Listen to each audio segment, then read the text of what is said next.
He told me I had a seizure and that I flatlined and that he couldn't get me breathing and he couldn't get my heart pumping.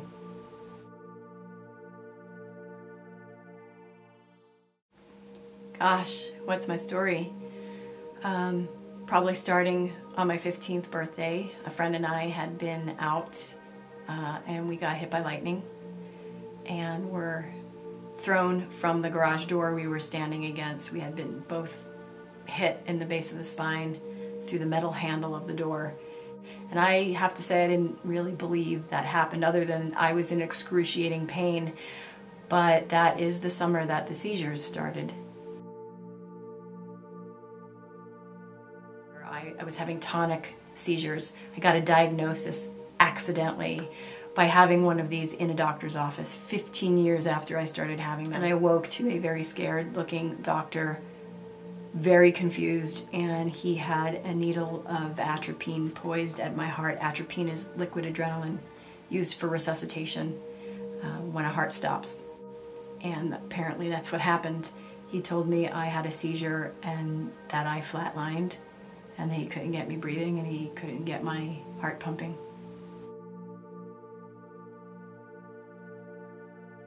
I had been having these seizures and flatlining on many, many occasions since I was 15. Not super frequently, but frequently enough, probably 1 or 2 times a year. Fortunately, the last few severe ones were public, which was to my great well-being. The last one that I had in front of my daughter, she was 3, it was a food court, and I seizured and I flatlined, and I did not wake up till the paramedics got there and were working on me, and that was traumatic for both of us. It still is. I mean, we're still dealing with the fallout from that, and we're using these tools to do that.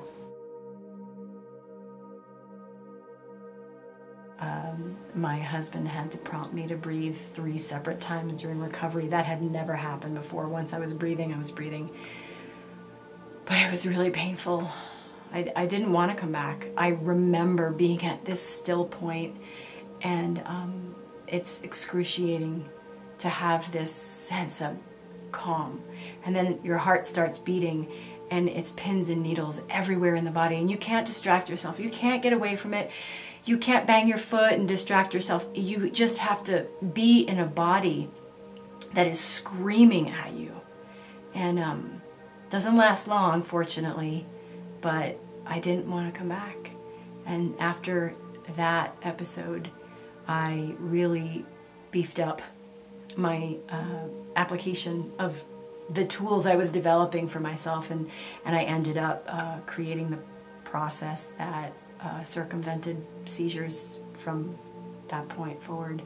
And over the last 7 years, I've been sharing these tools with law enforcement agencies around the world through live stream events and in person. And domestically, I go to law enforcement agencies and help them with their PTSD and their stress. I have a private practice where clients who come there tend to come from a trauma background, and they want to learn these techniques, these meditation techniques, and we have the Institute where we bring this work to the public because it is powerful what we can heal when we put our minds to it.